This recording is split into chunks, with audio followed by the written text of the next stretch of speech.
Find something small in your life to get motivated for.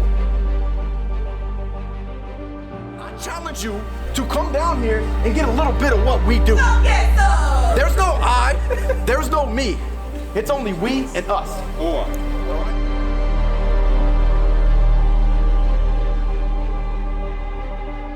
At the end of the day, everybody quits on themselves.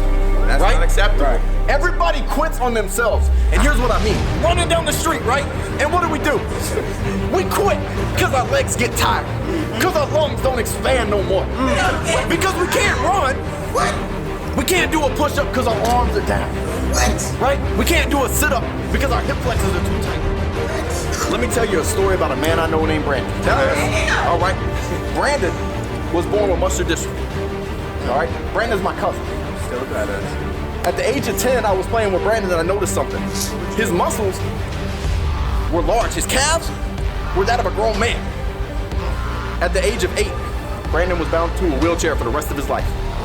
He didn't get to experience everything that we got to experience. High school sports, walking across the field for homecoming, right? He didn't get to go to the Sadie Hawkins dance. He didn't get to do any of this. At the age of about 14 or 15, his life in a wheelchair got a little bit harder. He could only move his arms. He could only move his eyes and his mouth and talk to people. Brandon's in his mid-20s right now, right? He outlived the expectancy of the 18-year lifespan for muscular dystrophy. And it got me thinking, because last week, you know, I'm not a guy that reaches out for pity. I'm not a guy that reaches out for people to feel bad for me. We earn our way in everything we do. You know, my Aunt Diane posted on Facebook that Brandon was going through a hard time. They were pulling out his GI tube and he had caught sepsis and he was going in for emergency surgery, right? And it got me thinking, here I am feeling sorry for myself because it's 30 degrees. Here I am feeling sorry for myself because I'm in Korea. Here I am feeling sorry for myself because everybody looks at us like we're stepchildren. But at the end of the day, none of that matters. The only thing that matters is life itself, right? What kind of legacy are you willing to leave behind? About 4 years ago, somebody asked me, hey son, Childress, what's your legacy? I said, you know what? I got the answer. It's all about your legacy and what you leave behind for your family, for your spouse, for your kids, if you're lucky enough to have those.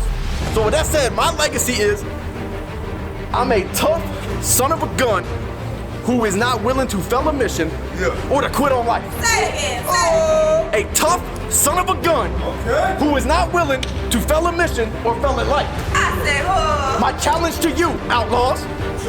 Where the outlaws at? Where are them outlaws at?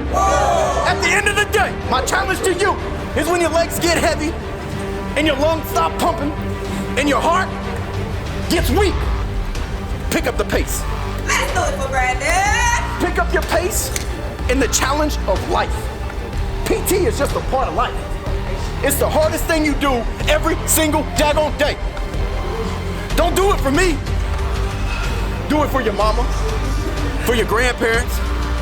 Do it for the other people around here that are looking at you like you're crazy because you're out here challenging yourself every day. What are you gonna do to define your legacy? Who is Sergeant so-and-so? Who is Private so-and-so? Who are the outlaws? By definition, the outlaws are people who live outside the lines of the law, right? And if you don't believe me, hit that fancy little thing called Google. Right? We all love Google. Don't break the law. Don't break the law. We still gotta uphold the Army standard. Right? Do not break the law, but at the end of the day, rise above the limitations placed upon you by any other man or woman. Never settle. Never settle for first or second or third. Settle for the best. Redefine your legacy, and it starts today. Outlaws on 3. 1, 2, 3. Outlaws!